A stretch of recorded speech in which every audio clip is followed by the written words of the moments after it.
it's the same guitar, same setting as the rhythm guitar, which made me nervous at first because I don't usually like to do that, and we like to have a different guitar on top. But there's something interesting and very lo-fi about using the same guitar for the solo as the rhythm guitar. So there's really two of the same guitar coming in when that solo happens. So it's really about playing on the offbeat, sort of. You know, it's got a little bit of Clapton in the, you know, but it's a little more like it's really about not going with your first choice in anything. So picking the odd concept, you know, you can land on. So 2, 3, 4. And then just waiting.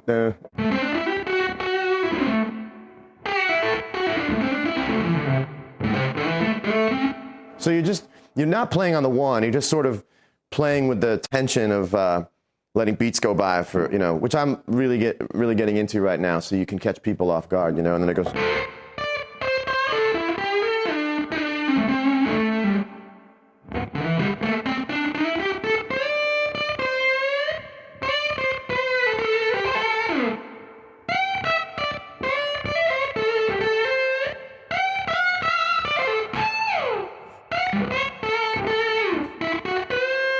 And that's over.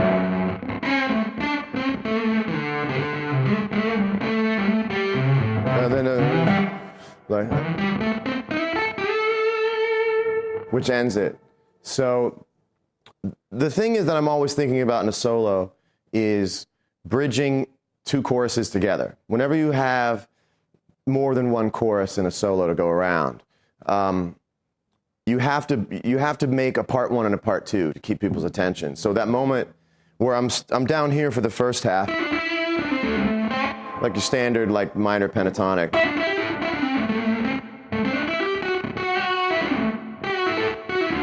You know.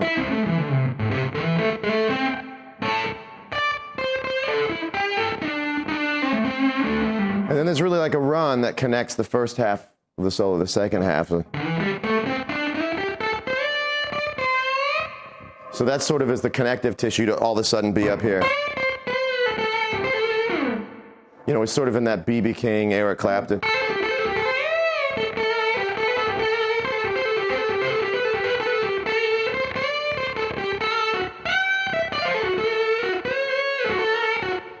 The whole song is about tension. It's a very tense, funky thing. So it wouldn't have made sense for me to do, you know, and it's also such a fast pace that I wouldn't want to go.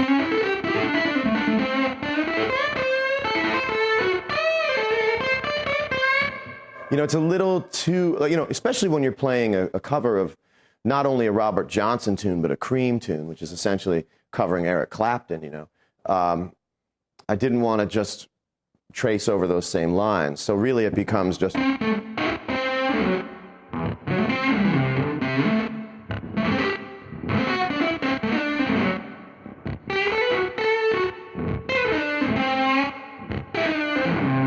You know, is like wild and stop and start as you can be. So the great thing about being a guitar player is that we're all really cocky. We all think that we can pick up someone's style and be just like it.